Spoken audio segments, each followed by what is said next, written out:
స్తోత్రం. అందరూ స్తోత్రాలు చెల్లించుదాం. హల్లెలూయా, హల్లెలూయా. మనము కొన్ని వారాల నుండి ఈ ప్రసంగి గ్రంథముల నుండి 10వ అధ్యాయం 8-9 వచనాలు చదువుతున్నాం. 9వ వచనంలో రాళ్ళు దొర్లించువాడు వాటి చేత గాయమనందును అనే మాటలో కొంత మేర పోయిన వారం ధ్యానం చేశాం. మిగిలిన భాగాన్ని ఈ రోజు ముగించుకుందాం. రాయి, ఒక్క రాయి, రాళ్ళు, అనేకమైన రాళ్ళు, అనేకమైన రాళ్ళు. పోయిన వారంలో మీకు జ్ఞాపకం చేసింది కట్టుబడి రాళ్ళ గురించి, కట్టుబడి చేసే రాళ్ళ గురించి. వాటిలో మలచని రాళ్ళు, మలిచిన రాళ్ళు. మలచని రాళ్లతో దేనిని కట్టారు? బలిపీఠము, దేవునికి అర్పణము అర్పించే దహన బలిపీఠమును మలచని రాళ్లతో కట్టాలి. అవి కొట్టబడకూడదు, చెక్కబడకూడదు. దేవుని మందిరాన్ని కట్టేటప్పుడు మలిచిన రాళ్ళు ఎక్కడో మలిచి వాడిని తీసుకొచ్చి ఇక్కడ పునాది వేశారు. పునాది రాళ్ళు ఎంత ఉన్నాయి మనం చదివిని? 10 మూరలు, 8 మూరలు. అంటే 10 మూరలు అంటే 15 అడుగులు, 8 మూరలు అంటే 12 అడుగులు. మూరలు అట్టేస్తే 10 మూరలు అంటే 6.5 వస్తుంది. 5 వారాలు, 5 మూడు 15 అడుగులు. అలా ఆ కొత్త అంటే ఆ పునాది రాళ్ళు చాలా పెద్దవి. నిషేధించబడిన రాళ్ళు, పనికి రాని రాళ్ళు. వాటికి కూడా తెలియజేసిన గుడి రాళ్ళు, కొవ్వు రాళ్ళు, పిండి రాళ్ళు, అవి కట్టుబడిలోకి పనికి రాళ్ళు. కొన్ని కొవ్వు రాళ్ళు అని ఉన్నాయి. వాటిని ఎలాగోలా ఇచ్చేద్దామని కానీ మనం కట్టుబడి ఆ గోడలో పెడితే గోడంతా పాడైపోతుంది. ఎందుకంటే దానికి సిమెంట్ అతకదో, అడిసి అతకదో, ఏమి అతకదో, మిగిలిన రాళ్ళన్నీ కూడా లూజ్ అయిపోతాయి. మరి మనమెవరం? మనం ఏ రాళ్ళు అని చెప్పాను? సజీవమైన రాళ్ళు, సజీవమైన రాళ్ళు.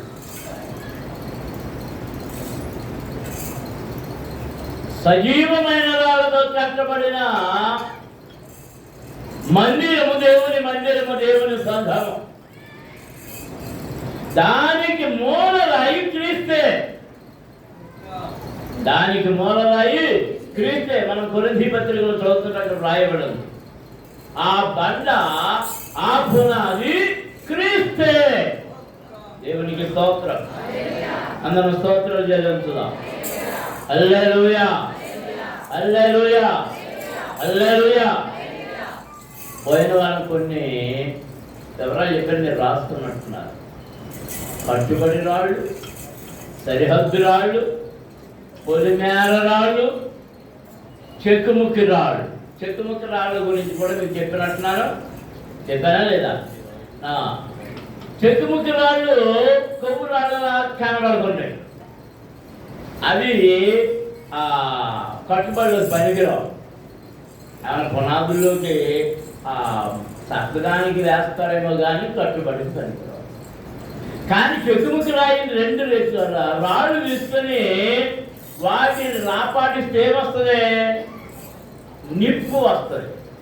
పూర్వకాలం నిప్పు వెలిగించడం కోసం ఏం చేసేవారంటే దూది తెచ్చి ఆ చెక్కుముక్కి రాళ్ళు తీసుకొచ్చి వాటిని కొట్టి ఆ దూది అక్కడ పెట్టి పడుతుంటే దూది అనుకుని ఆ దూది ఇచ్చేసి నిప్పు పుట్టించడానికి 2 రకాల పద్ధతులు.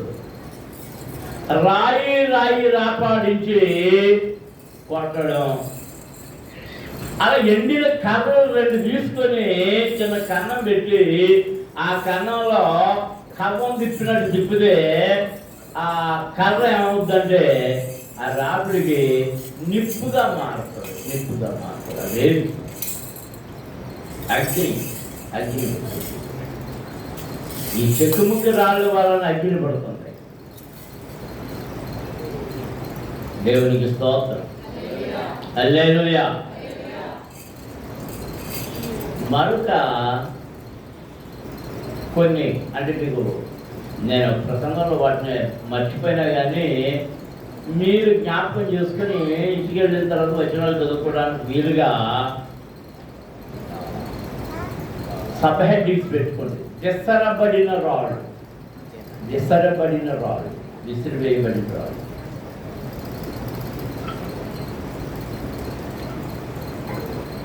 మరొకలే దొర్లింపబడిన రాళ్ళు. ఏ రాళ్ళు? ఇప్పుడు చెప్పండి. కట్టుబడి రాళ్ళు, సరిహద్దు రాళ్ళు, పొలిమేర రాళ్ళు, చెక్కుముక్కి రాళ్ళు, దొరిలింపబడిన రాళ్ళు, విసరబడిన రాళ్ళు. అది వెనక పెట్టినా ముందు పెట్టినా. ఇప్పుడు మళ్ళీ కట్టుబడే రాళ్ళు, సరిహద్దుల్లో పాతే రాళ్ళు, పొలిమేరలకు పాతే రాళ్ళు, నిప్పు పుట్టించే చెక్కుముక్కి రాళ్ళు, విసిరిన రాళ్ళు, చివరిగా దొరిలింపబడిన. క్లుప్తమైన మాటలతో విసరబడిన రాయి. మీరు చెప్పగలరు ఏమైనా? విసరబడిన రాయి మీ అందరికీ తెలుసు. దావీదు చేతిలో విసరడం కొరకు ఆ ఏటి ఒడ్డుకి వెళ్ళి ఎన్ని రాళ్ళు తెచ్చాడు? 5 నున్నని రాళ్ళు. 5 నున్నని రాళ్ళు. దేవునికి స్తోత్రం. కూర్చో, దాన్ని తీసుకుని అది పోయి మీ ఇద్దరు కదా రాదు.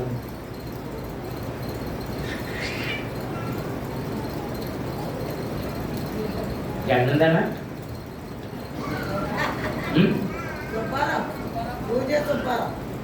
కాదేటా?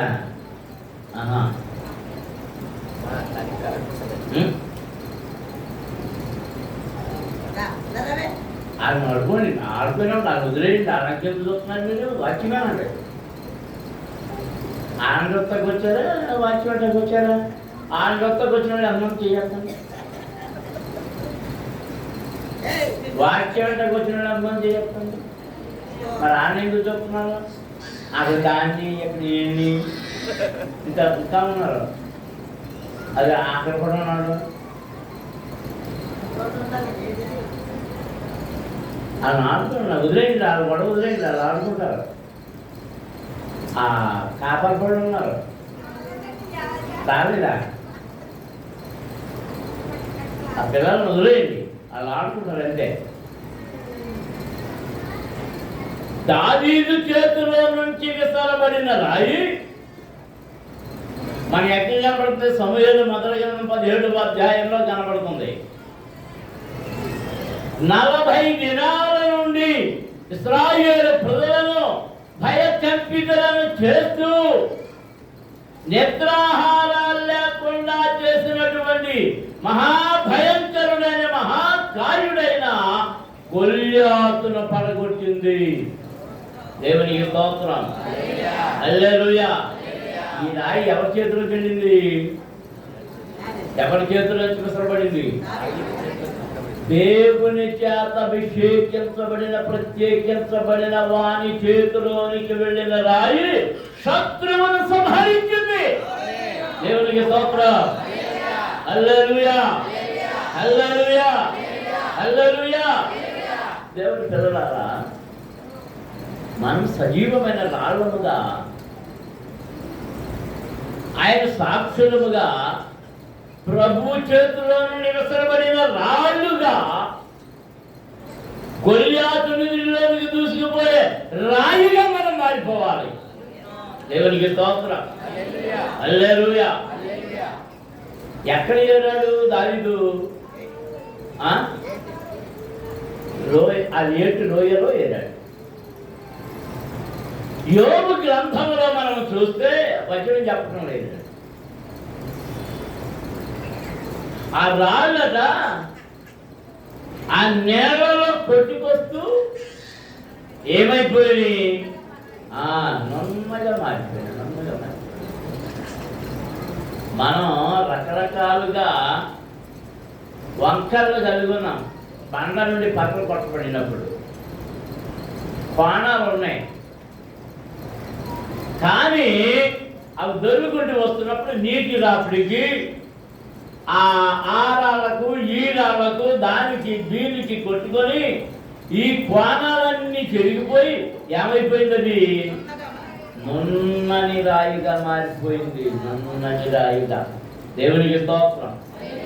నీవు కూడా నీ ప్రవాహములో, నీ ప్రయాణములో, నీ ఆత్మీయ ప్రయాణములో నీ కోణాలు, నీ దురుసు, నీ కోపము, నీ ఆగ్రహం, నీ అసూయ, నీ దుర్మార్గం, నీ పరిమాణం అంతా కూడా ఏమైపోవాలి? రాపాడి రాపాడి రాపాడి అదంతా నున్నగా మారిపోవాలి. నున్నగా మారిపోవాలి. ఏ కోపం కనబడకూడదు, ద్వేషం కనబడకూడదు, దోషణ కనబడకూడదు, బూతులు కనబడకూడదు, అసూయ కనబడకూడదు. దేవునికి స్తోత్రం. అందులో స్తోత్రం చెల్లించుదాం. హల్లెలూయా, హల్లెలూయా. చెక్కుముక్కులాడు ఏం చేస్తున్నాను? నిప్పు పుట్టిస్తాయి. మనం చెక్కుముక్కులాడు కూడా మారాలి. ఇద్దరు పరిశుద్ధులు కలిసినప్పుడు అగ్ని అనే పరిశుద్ధాత్మ అగ్ని పుట్టాలి. దేవునికి స్తోత్రం. హల్లెలూయా, హల్లెలూయా. ఏదో 2-3 వారాల క్రితం జ్ఞాపకం చేసుకుంటున్నాను. మరియా ఎలిజబెత్తులో కలిసినప్పుడు పెద్దదైన ఎలిజబెత్ అమ్మకి మరియమ్మ వందన వచనం చెప్పింది. వందన వచనం తినగానే ఎలిజబెత్ అమ్మగారి మనసు ఎలా ఉందో గాని ఆమె గర్భములో ఉన్న ఎవరైనా యాహాను యొక్క పిండం ఏం చేసిందట? గొంతులు వేసింది. దేవునికి స్తోత్రం. అందులో స్తోత్రం చేయండి. హల్లెలూయా, హల్లెలూయా, హల్లెలూయా. దొర్లింపబడిన రాళ్ళు ఉన్నాయి. అవి కూడా జ్ఞాపకం చేయాలి. దొర్లింపబడిన చాలా రాళ్ళు కనబడుతున్నాయి. అవన్నీ జ్ఞాపకం చేయడం లేదు, కానీ కొన్ని ముఖ్యమైన రాళ్ళు జ్ఞాపకం చేస్తున్నారు. యాకోబు జ్యేష్ఠత్వపు హక్కును తీసుకున్నాడని అన్నగారికి కోపం వచ్చింది. తర్వాత అమ్మేశాక చాలా మంది ముందు స్థలాలు అమ్మేస్తారు. ఇవాళకి ఎప్పుడో అమ్మేశారు. ఇప్పుడు నా స్థలం అంటే వస్తున్నారు. రేట్లు పెరిగిపోయి ఇప్పుడు 50-60 ఏళ్ల క్రితం వాళ్ళ నాన్న వాళ్ళ తాత అమ్మేస్తే మా స్థలం అంటే వస్తున్నారు. పేటలు ఇయ్యే తగ్గులు కనపడుతున్నాయి ఈ మధ్య చాలా. అది ఆకలేసి అమ్మేశాడు. ఎవడో చెప్పండి? యాషావు.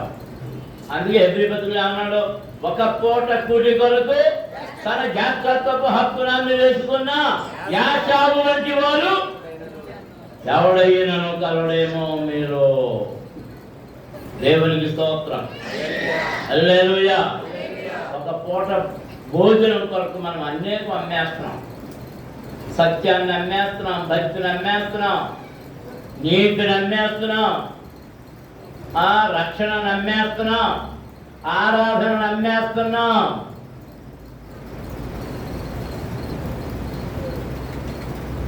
ఆదివారం సంస్థ కూడంటే పరిగెత్తుకు వెళ్ళిపోయేవాడు.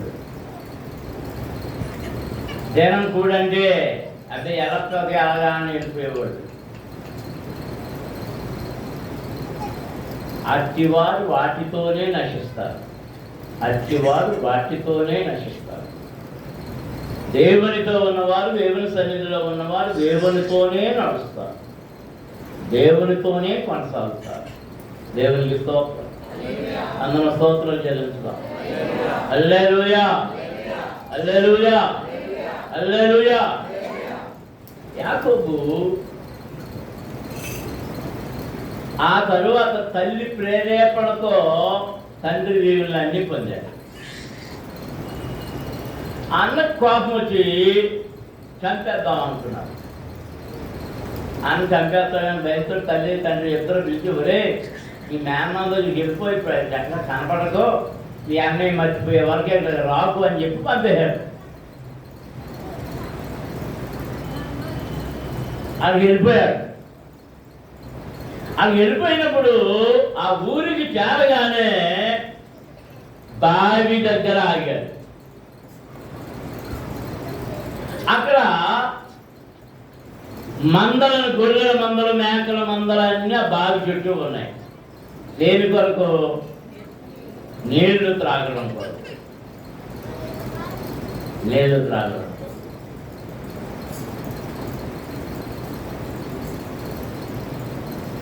అదే మోసే జీవితంలో కూడా మనం చూస్తున్నాం. ఆ బావి దగ్గర, యాకోబు బావి దగ్గర, యాకోబు వచ్చిన దగ్గర వాళ్ళందరూ ఎందుకు చేశారంటే ఆ బావి మీద మూత వేయబడి ఉంది. ఏదైపడి ఉంది? రాయి మూత వేయబడి. ఆ మూత తీయాలి. మూత తీయాలంటే మందలన్నీ వచ్చిన తర్వాత అందరూ కలిసి ఏకంగా పట్టి దాన్ని పక్కకు వేస్తారు. మూత ఎందుకు వేశారు?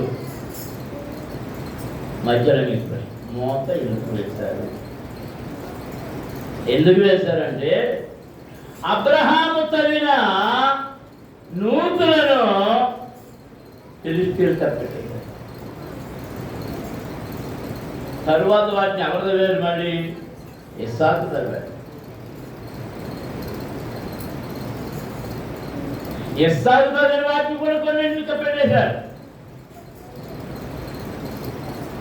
అంటే అసూయాపరుడు ఈ నూతులు తవ్వినప్పుడు వ్యవసాయం పండడం వల్ల, పంటలు పండడం వల్ల వాళ్ళ ఆస్తిని దేవుడు విస్తరింపజేసినప్పుడు పట్టలేని వాళ్ళందరూ దాన్ని చేస్తున్నారు. చూడండి, ఎలక్షన్ అయ్యాక చాలా చోట్ల చాలా భవనాలు పడగొట్టేస్తున్నారు. పర్మిషన్ లేకుండా కట్టేశారు. వాస్తవానికి దానికి వాళ్ళు ఫైల్ కట్టించుకుని శాంక్షన్ చేసేయచ్చు. కానీ ఇది పడగొట్టేస్తున్నారు. గవర్నమెంట్ చెప్పలే, అసూయ, అసూయ, అసూయతో ఆరు కట్టిన వీళ్ళు పడగొడతారు, వీళ్ళు కట్టినేమో ఆరు పడగొడతారు. వీళ్ళు పెట్టిన పేరేమో ఆరు తీసేస్తారు, ఆరు పెట్టిన పేరేమో వీళ్ళు తీసేస్తారు. ఆహా, ఏదైనా మనుషుల పేరు పెట్టడం కూడా మంచిది కాదు. ఏమని పెట్టాలంటే ఆంధ్రప్రదేశ్, ఏపీ అనే పేరు పెట్టి ఏ గొడవ లేదు.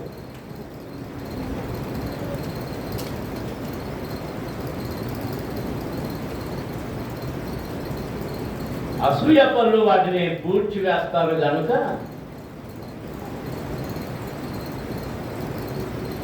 వీళ్ళు ఏం చేస్తారంటే ఆ బావిని కాపాడుకోవడం కోసం ఆ రాతి మీద ఆ బావి మీద రాయి అడ్డంగా పెడుతున్నారు, పెద్ద రాయి.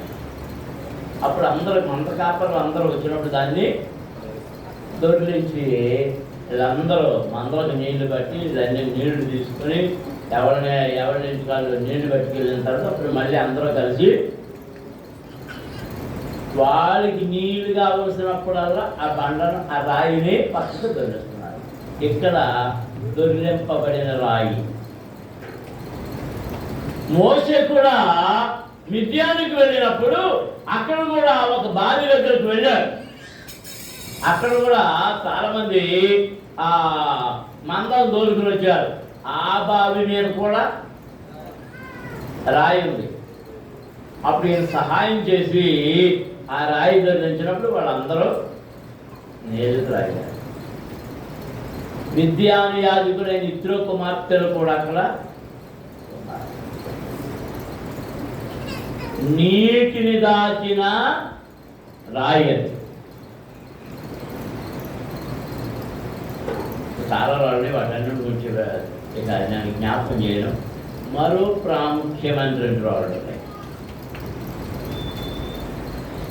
క్రొత్త నిబంధనలు. తమ్ముడైన లాజరు చనిపోయాడు, సమాధి చేయబడ్డాడు. అంటే రాయి తొలిచబడింది, ఆ తొలచబడిన ఆ సమాధిలో పెట్టారు వాడిని. ఆ రాయి అడ్డంగా పెట్టబడింది. 4 రోజులు అయిపోయాక ప్రభు వచ్చి అంటున్నాడు, సమాధి దగ్గరికి వెళ్దామని. సమాధి దగ్గరికి వచ్చినప్పుడు ఆయన మాట్లాడుతూ, నా యందు విశ్వాసం ఉంచిన వాడు చనిపోయినను బ్రతుకును, అది నీకు తెలుసా? మార్తమ్మ గారు అంటుంది, అయ్యా పునరుత్థానమునందు అందరమును లేస్తామని తెలుసయ్యా.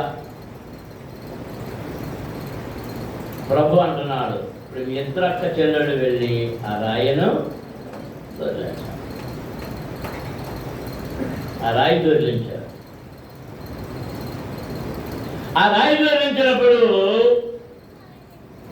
ఆ అడ్డం తొలగిపోగానే ప్రపంచ లాజరు బయటికి రమ్ము ఆయన దగ్గరగా కేక వేయగానే చనిపోయిన లాజరు ప్రాణం పోసుకొని తిరిగి వేసి వచ్చాడు బయటకు. దేవునికి స్తోత్రం. హల్లెలూయా. దేవుని పిల్లలారా, మీ దీవెనలకు కూడా ఏమైనా ఆటంకాలు అనే అడ్డుబండలు ఉన్నాయేమో. మరో దుర్లించబడిన రాయి. నేను వచనాలు చెప్పడం లేదు, అవన్నీ వచనాలు చెప్తే చాలా టైం పట్టేస్తుంది. ఏది అంటే ఈ తెల్లవారుజామున మరియమాత్మలు, మధ్యలేని మరియ, వేరొక మరియ, ఈ స్త్రీలందరూ కలిసి అక్కడికి వెళ్ళేటప్పటికి కనబడుతుంది. రాయి దొరిలింపబడుటయు, దాని మీద ఒక దేవదూత కూర్చుని ఉండుటయు వారు చూచిరి. దేవునికి స్తోత్రం.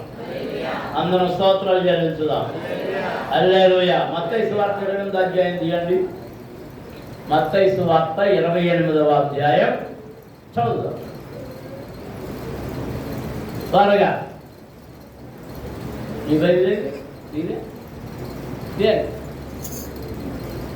చదవాలి.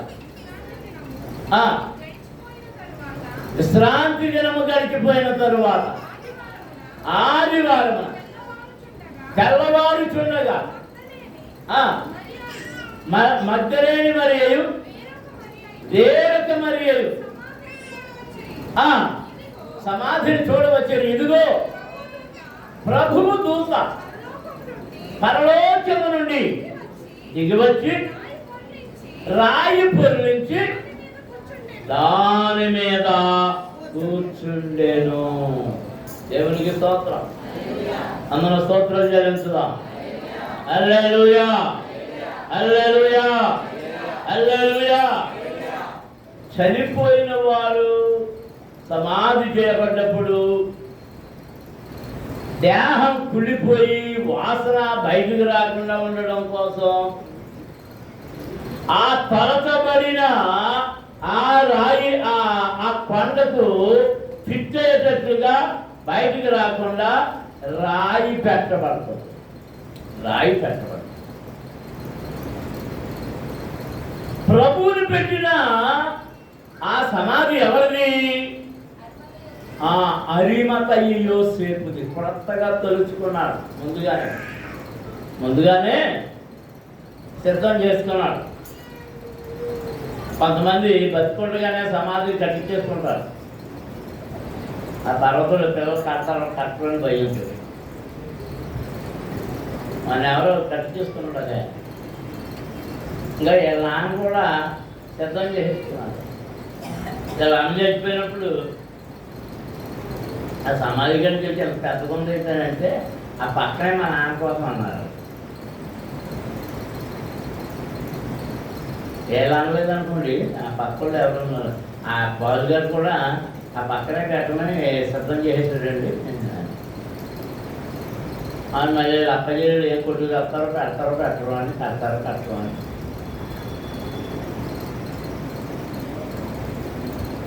పూర్వకాలం వారు అలా సిద్ధం చేసుకునేవారు. అరిమత యోసేపు తన కొరకు సిద్ధం చేసుకున్నాడు. కానీ అది ఎవరికి ఇచ్చేసాడు? నీతిమంతుడు, దైవ కుమారుడు, నరకుమారుడు ఆయన యేసు క్రీస్తు కొరకు అప్పగించాడు. అయితే 3వ దినాన తిరిగి వేస్తానని వీళ్ళందరూ వెళ్ళేటప్పటికి అక్కడ ఏం కనబడిందట? తొలింపబడిన రాయి, దాని మీద కూర్చున్న పరలోకం నుండి దిగి వచ్చిన దేవదూత. దేవునికి స్తోత్రం.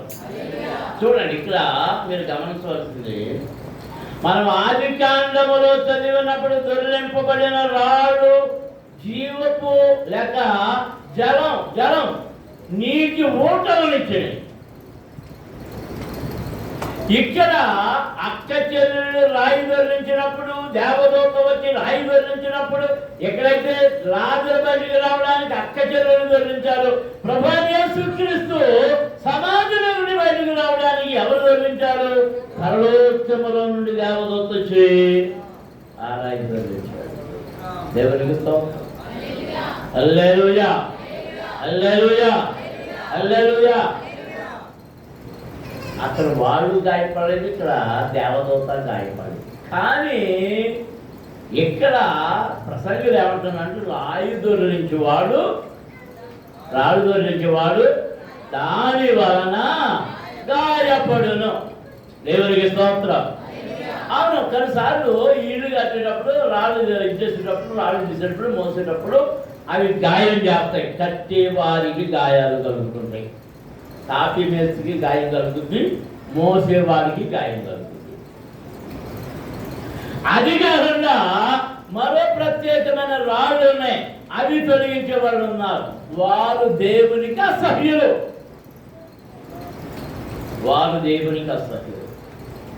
ద్వితీయోపదేశకాండం 19వ అధ్యాయం 14వ వచనం చదువుతాం. ద్వితీయోపదేశకాండం 19వ అధ్యాయం 14వ వచనం.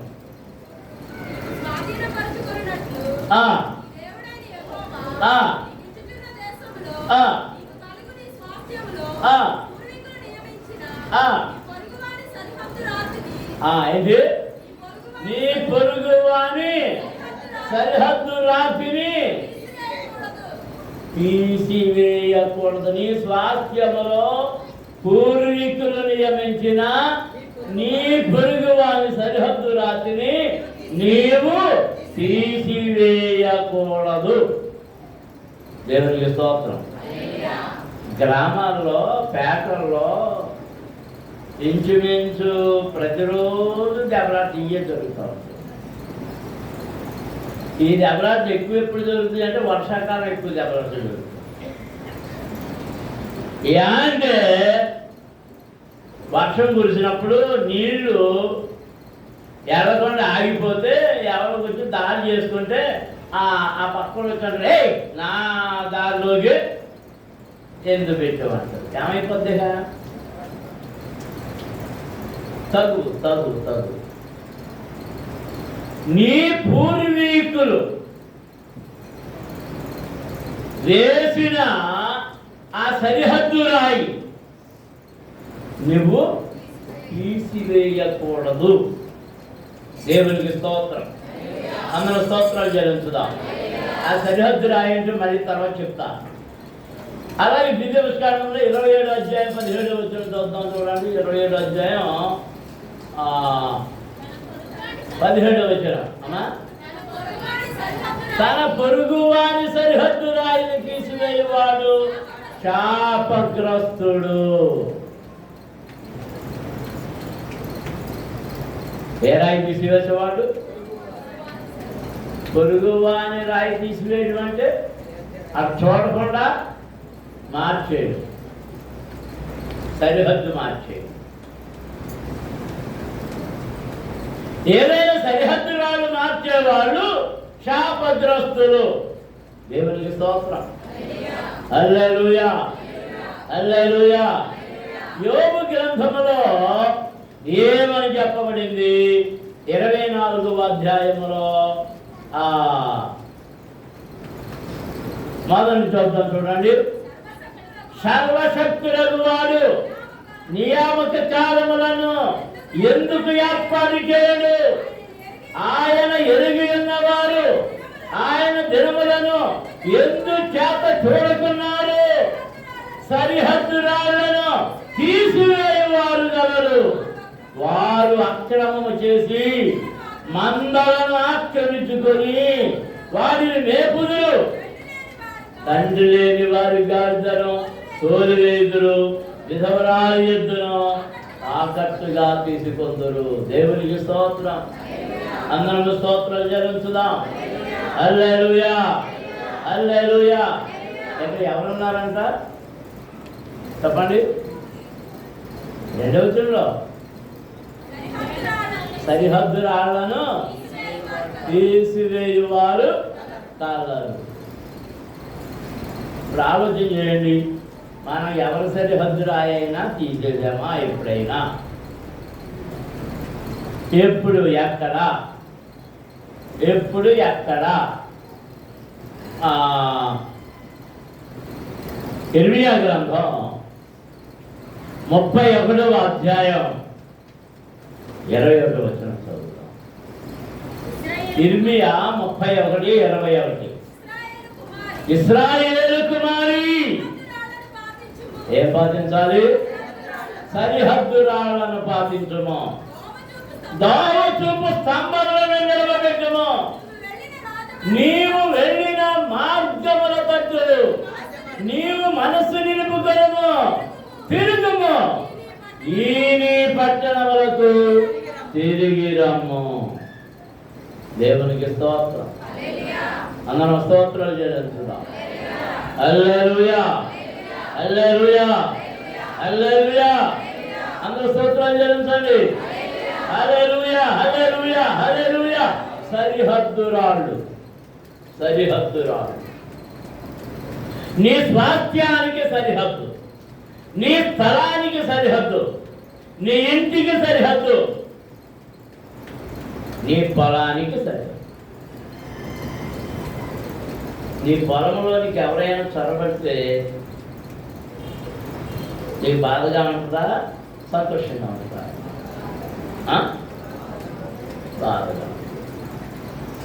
అలాగే నీ సరిహద్దు దాటి నువ్వు అవతలకు వెళితే వాళ్ళకి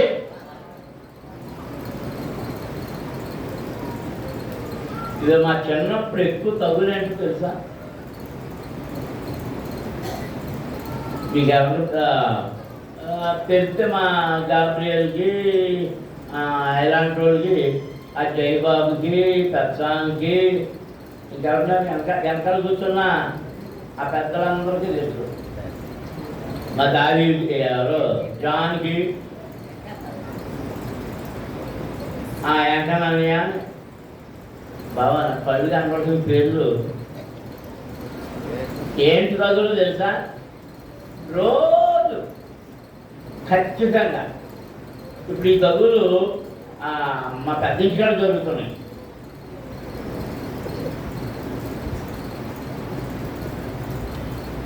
ఏంటి తెలుసా? దీని ధ్యానం చెయ్య. ఏం ధ్యానం? సరిహద్దు రాయి మార్చి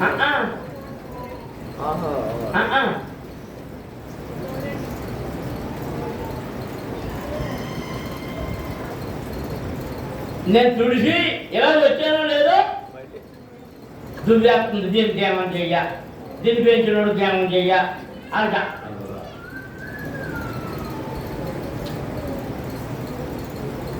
అప్పుడు ప్రతి ఇంట్లోనూ ఉండే కోళ్ళు, ప్రతి ఇంట్లోనూ మేకలు ఉండేవి, ప్రతి ఇంట్లోనూ పందులు ఉండేవి. మాదిపిల్లిలో చాలా ఎరువులో మేక మేకలు ఉండేవి. అవి ఊడ్చుకునో తెప్పుకునో ఆ పక్క దొడ్లోకి వెళ్ళి ఆ బీర పాదులు, ఈ చిక్కుడు పాదులు, ఇలాంటి పాదులు అని ఉండేవి. అవి కొరికేస్తే ఇప్పుడు చిట్టాలకే పోలవరం వయా తాళపూడి అనమాట. మేక వయా వానరం, కోడి వయా కోడి, ఆ వానరకే వయా కోడి, వయా మేక, వయా పంది, వయా కుక్క. బలి ఉండి ఈ కుక్కకి ఎన్నిసార్లు చెప్పినా, కుక్కకి నువ్వెప్పుడు చెప్పావు, దాని భాష నీకెప్పుడు వచ్చింది, నువ్వెప్పుడు చెప్పావు, మీ ఇద్దరు ఎప్పుడు మాట్లాడుకున్నారు?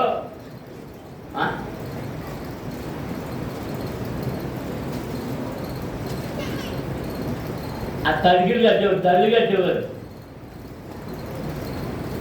అప్పుడే సాంగ్ బాగా చెప్పింది మా అమ్మ. పనులు పందిరెత్తానంట, పిచ్చిలు వచ్చి పడుకుంటున్నాయి. నేను చిన్నప్పుడు ఈ పాదుల కోసం పందులు వేసేవాడు, కానీ అది పడిపోయింది.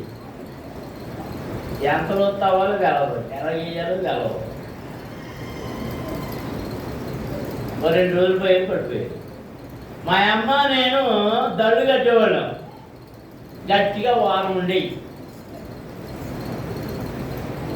ముందు కోడిపిల్ల దూరేది, కోడిపిల్ల వెనకాల వాళ్ళ అమ్మ దూరేది, దాని వెనకాల కుక్క పిల్ల, దాని వెనకాల పంది పిల్ల, దాని వెనకాల మేక పిల్ల, దాని వెనకాల మేక.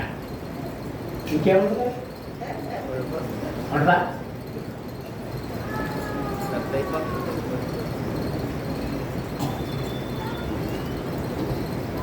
సరిహద్దులు ఎందుకంటే ఆస్తి భద్రత కోసం, పంట భద్రత కోసం, కుటుంబానికి సరిహద్దులు ఉన్నాయి, సంఘానికి సరిహద్దులు ఉన్నాయి. అవి ఎందుకు అంటే భద్రత. ఆ సరిహద్దు రాళ్ళ గురించి చెప్పడానికి మంగళవారం మీకు పెట్టింది.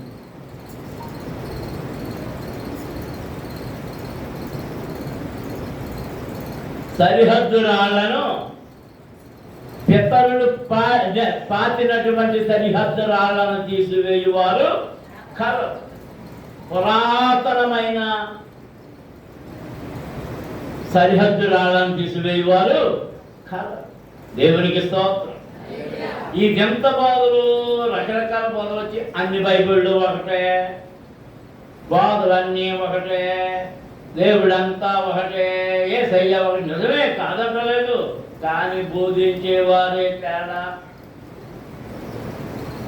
బాధలు తేడా. యేసుప్రభు ఒక్కడే, కానీ పరిశుద్ధాత్మ లేదనేవారు, ఉందనేవారు. అది అప్పుడు ఎప్పుడో ఉంది కానీ ఇప్పుడు లేదనేవారు.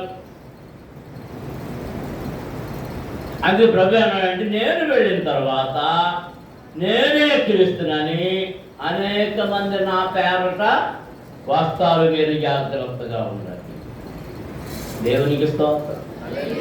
అందరము స్తోత్రాలు చెల్లించుదాం. హల్లెలూయా, హల్లెలూయా. పురాతనమైన పొలిమేర రాళ్ళు మరొకటి. సమూయేలు మొదటి గ్రంథం, సమూయేలు మొదటి గ్రంథం 7వ అధ్యాయం.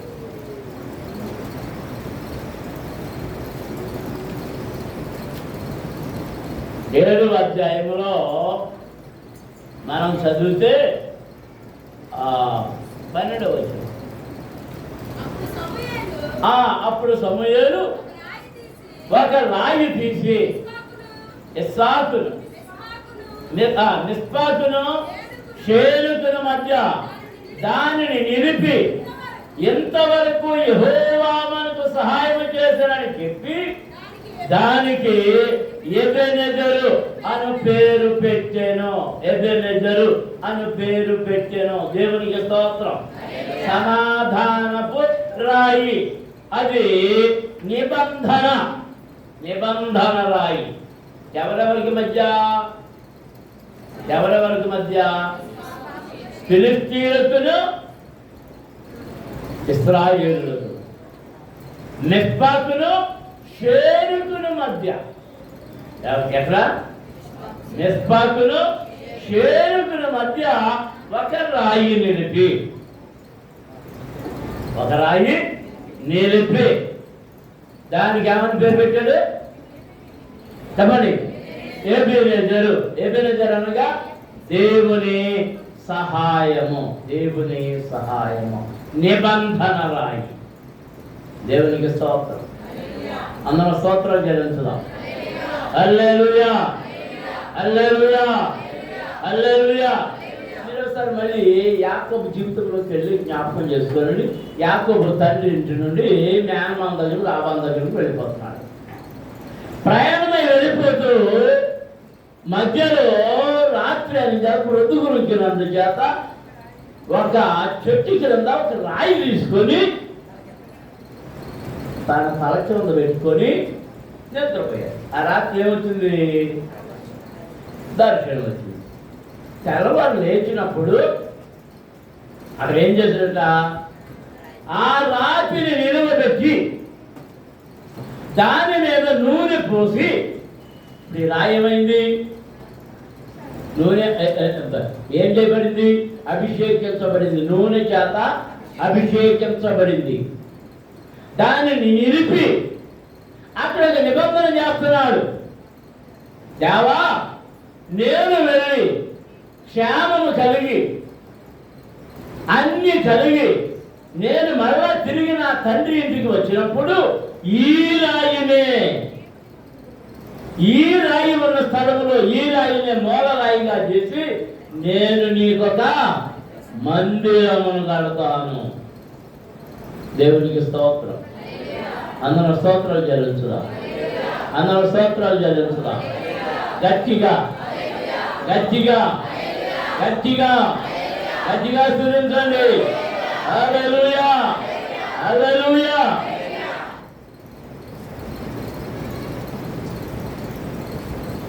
నూనె చేత అభిషేకించబడిన ప్రోక్షించబడిన రాయి. మందిరమును కట్టుటకు దేవుని ప్రసన్నత ప్రత్యక్షత స్థలముగా మార్చబడుటకు ఆ రాయి మూల కారణమైంది. దేవునికి స్తోత్రం. అందరము స్తోత్రాలు చెల్లించుదాం. హల్లెలూయా. సామెతల గ్రంథములో 22వ అధ్యాయము 28వ వచనం చదువుతాం. నీ పితరులు వేసిన పురాతనమైన పొలిమేర రాతిని నీవు తీసివేయకూడదు. దేవునికి స్తోత్రం. ఎవరు నీ పితరులు?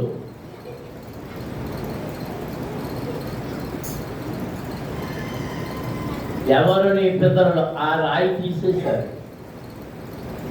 ఈ రాయి ఎప్పుడు వేయబడిందో తెలుసా? పెంతెకోస్తు మేడగదిలో ప్రభు పరలోకానికి ఆరోహణ అయిపోయిన తర్వాత 10వ దినమున అక్కడ పొలిమేర రాయి స్థాపించబడింది. దేవునికి స్తోత్రం. అందరం స్తోత్రం చెల్లించుదాం. దాన్ని ఏం చేస్తున్నారు? ఆ పురాతనమైన పొలిమేర రాతిని అనేక మంది తీసి పారేసి తమ ఇష్టం వచ్చినట్లుగా ప్రవర్తిస్తూ నడుస్తున్నారు. 23వ అధ్యాయం సామెతల గ్రంథమే 23వ అధ్యాయం 10వ వచనం చదువుదాం. పురాతనమైన పొలిమేర రాతిని తీసివేయకము, తల్లిదండ్రులు లేని వారి పొలంలోనికి నీవు చొరబడకూడదు. దేవునికి స్తోత్రం. హల్లెలూయా. సామెతల గ్రంథం 23వ అధ్యాయం 10వ వచనం. ఆ మాట 23వ అధ్యాయం 10వ వచనం. అదే మనం చదివితే ఎవరు వేస్తారు ఆ రాయి? ఏమనుంది? పురాతనమైన పొలిమేర రాతిని తీసివేయకము. పొలిమేర ఎక్కడ ఉంటుంది?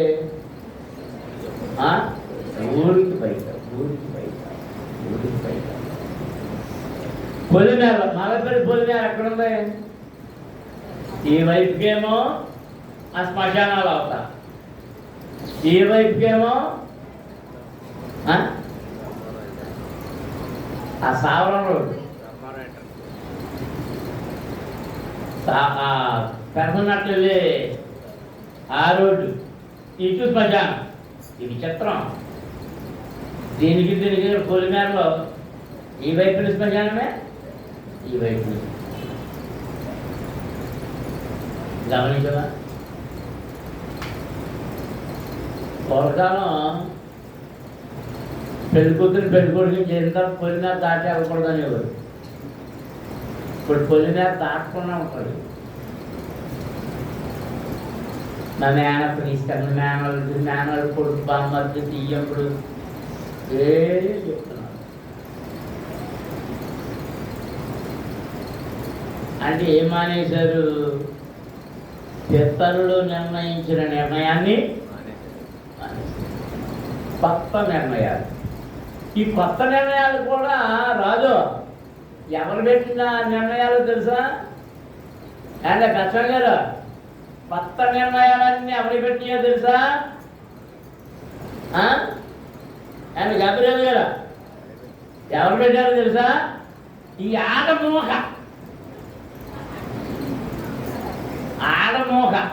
10 మంది ఆడతారు. ఏదో సంభాషణ కొత్తగా పుట్టించేస్తారు. కొత్తగా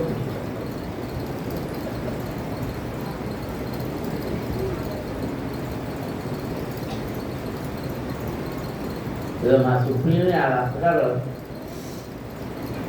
ఎప్పుడు చెప్తామంటున్నా ఏంటి సారీ. పూర్వకాలం ఆ బిడ్డ సార్ అనేవారు. మరి అనకపోయావా అంటే బిడ్డ రేఖలను అనకపోయావా అంటే అంటే వాళ్ళ ఆనమైకి అంట. ఎవరైతే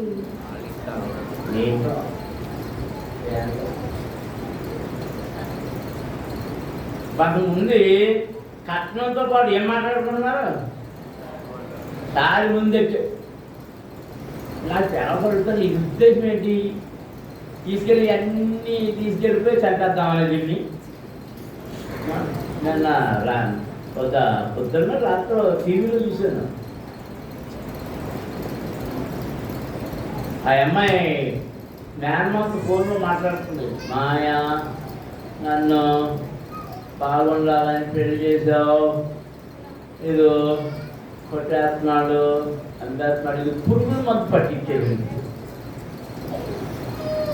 పురుగుల మందు పట్టించేది. అది తాగుతాదే కానీ ముక్కు మూసేసి నువ్వు తాగుతావా, నువ్వు తాగకపోతే పిల్లలు పట్టించేస్తాను. పెద్ద పిల్లలు వైజాగ్లో ఏంటి అంటే బోళ్ళంత కట్నం ఇచ్చారు, బంగారం ఇచ్చారు, ఏమో ఇచ్చారు, పెళ్లి చేశారు, 2 పిల్లలు కలిగారు, చట్టాలు ఉన్నాయి అమ్మాయి. ఇది బియ్యం వ్యాపారం పెడతాను పెట్టాడు. 5 లక్షలు తెమ్మన్నాడు, తెచ్చిందంటే మళ్ళీ ఇంకా కావాలి అంటున్నాడు. ఏం చేయడు? దేని మీద ఆశ? ధనం మీద ఆశ. అసలు డబ్బులు ఎవరికి ఇవ్వాలో తెలుసా? ఆడపిల్లకి ఇవ్వాలి.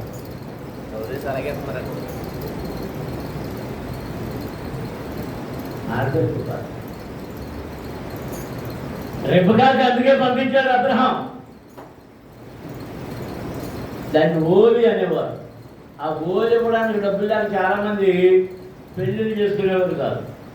అంటే ఆడపిల్లకి కట్నం ఎక్కువ లేదు. ఇప్పుడు ఎదురు కట్నం అంటే ఎదురు కట్నం ఇది కాదు. ఎదురు కట్నం మగోళ్ళు తీసుకునేదాన్ని ఎదురు కట్నం అంటారు. మగోళ్ళు తీసుకునేదే ఎదురు కట్నం. ఆడపిల్లకి ఇవ్వాల్సింది అది ఆ సిస్టమ్ అలాగే ఉంది. ఎలాగో తెలుసా? పెళ్ళయిన తర్వాత శోభనం గదిలో పంపినప్పుడు ఏం ముడేయమంటారు? చెంగుని కొన్ని రూపాయలు ఇచ్చి అది ఓలి. అది ఓలి. ఎందుకేమంటున్నారు?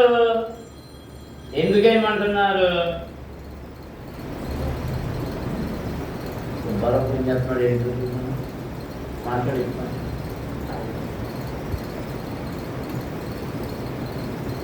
అలా బయట అన్నాడు మీరు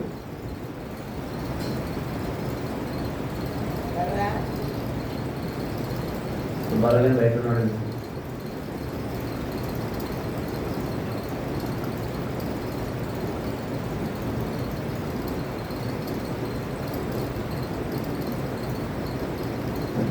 పొలిమేరరాయి ఎవరు వేస్తున్నాయి? పొలిమేరరాళ్ళు గ్రామానికి కానీ స్థలానికి కానీ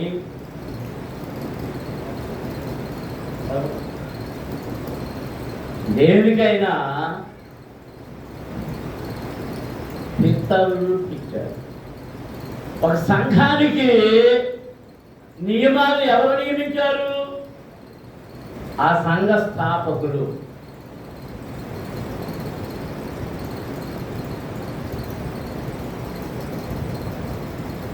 మన భక్తులు ఇప్పుడు బైబిల్ మిషన్ ఉంది. బైబిల్ మిషన్ ఎలా స్థాపించబడిందంటే వాళ్ళు చెప్పేది ఒకటే. దేవదాస్ అయ్య గారికి దర్శనంలో కనబడింది బైబిల్ మిషన్ అనే అక్షరాలు, బంగారు అక్షరాలు కనబడ్డాయి. అందుకని బైబిల్ మిషన్ పెట్టారు.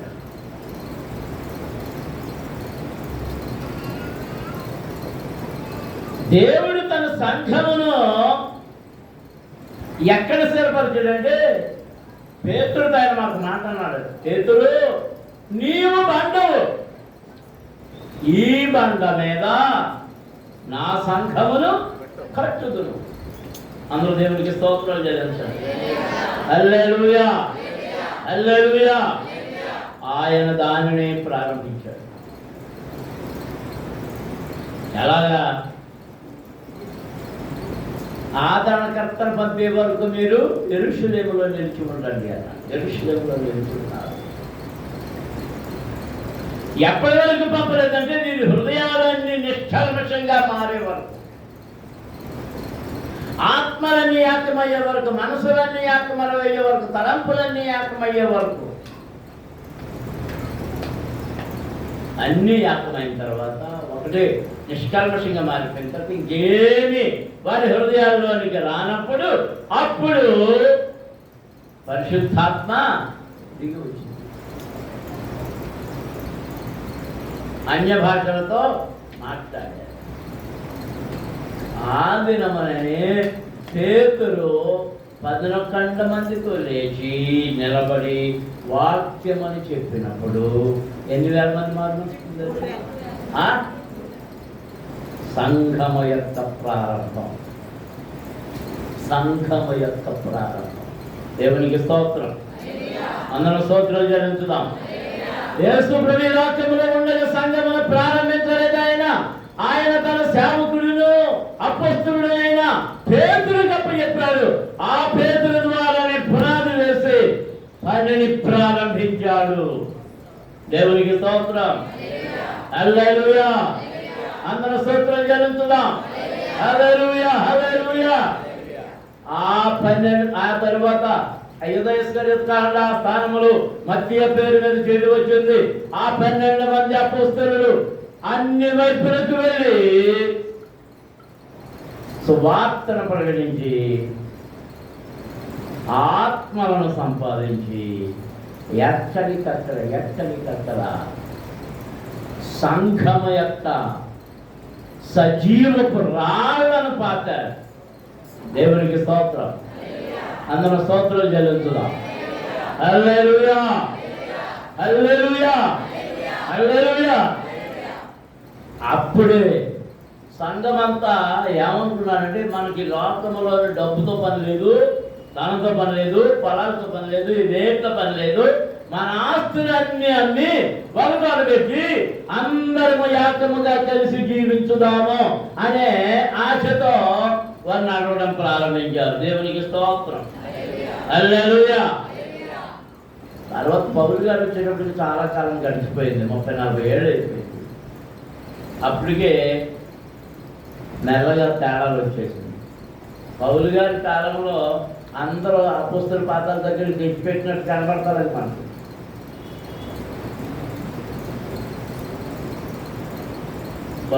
వేయబడిన సరిహద్దు రాళ్ళు, పొలిమేర రాళ్ళు, వాక్యపు పొలిమేర రాళ్ళు, వాక్యపు సరిహద్దు రాళ్ళు, సంఘం యొక్క సరిహద్దు రాళ్ళు నీవు తొలగించకూడదు. నిన్న ఒక వార్త వెంకటేశ్వర గారితో మాట్లాడినప్పుడు చెప్పిన తర్వాత నా మనసు అంత కలవమైంది.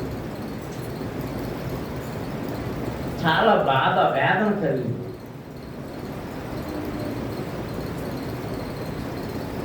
మరి పేరులోని మారు మనసు పొంది బాప్తిజం పొంది వాక్యం ఎదిగిన ఆ కుటుంబం ఆ పిల్లల్ని సేవకి ఇచ్చారు అన్నారు. ట్రైనింగ్కి కల్వరి టెంపుల్కి పంపారు అన్నప్పుడు నా మనసు కలత చెందిపోయింది. ఎందుకంటే వాళ్ళ పరిశుద్ధాత్మని నమ్మరు. వాళ్ళు కల్వరి టెంపుల్ పెట్టుకుని ఏలాడుతున్న వాళ్ళ జాగ్రత్త. సంఘాల్లో అనేకమైన తేడాలు ఉన్నాయి. పరిశుద్ధాత్మను అంగీకరించని వాళ్ళు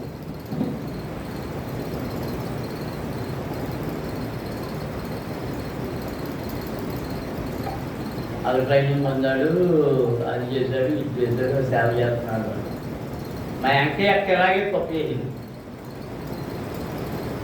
అప్పుడే చాలా పాపం ఉండేవాడిని.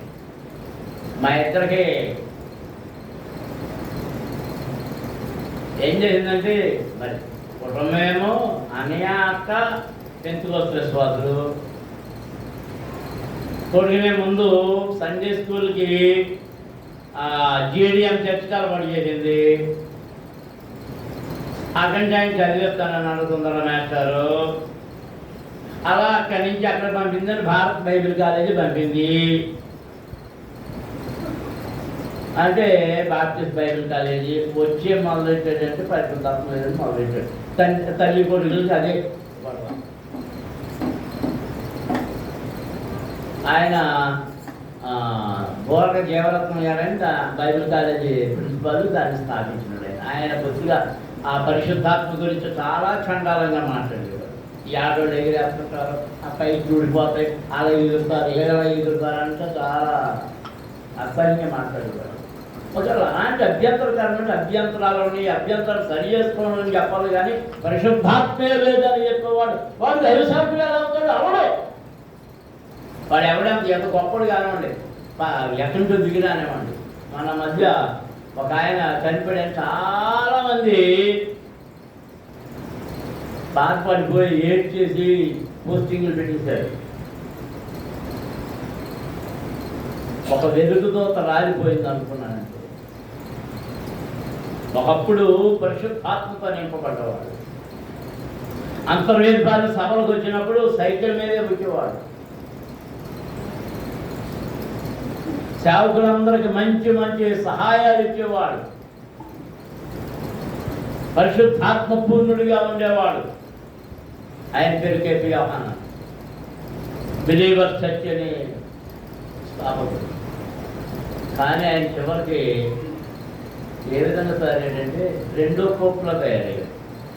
ఆ బట్టలు వేసుకోవడం అవన్నీ కర్ర ఇవన్నీ కూడా పత్రం ఏం తీసేయబడింది? పెంతెకోస్తు మేనగదిలో వేయబడిన ఆ పునాది రాయి, ఆ సరిహద్దు రాయి తీసివేయబడింది, తొలగించబడింది. అనేక మంది భక్తి పెరుగుతుంది అనుకున్నా ఉన్న పునాది రాళ్ళు తొలగిస్తున్నారు. మోకరించండి, ప్రార్థన చేసుకుందాం. నీ భక్తిని కాపాడుకోవాలంటే, నీ జీవమును కాపాడుకోవాలంటే, నువ్వు ప్రభువులో భద్రపరచబడాలంటే ఆ పునాది రాళ్లను తొలగించకు. వాటిని దాటి వెళ్ళకు. ఆ లోపలుంటే నీకు ఇబ్బందిగా ఉంది. ఈ లోపల వల్ల నువ్వు వస్తువులు ధరించడానికి వీలు లేదు. నువ్వు ఈ లోపల ఉండడం వల్ల ఆ రకరకాల వ్యాసాలు వేయడానికి వీలు లేదు. పవిత్రంగా ఉండ అపవిత్ర జీవితాన్ని జీవించడానికి వీల్లేదు. కాకి జీవితం కోరుకుంటున్న వారు జీవితాలు ఇచ్చేయమంటారు. స్తోత్రం, అందరూ స్తోత్రం. భక్తిహీనతలోనికి వెళ్ళవద్దు. ఆ మేడగదిలో వేయబడిన ఆ మూల రాయి, ఆ పునాది రాయి, దాని మీద మన పాదములను స్థిరపరుచుకుందాం. హల్లెలూయా, హల్లెలూయా.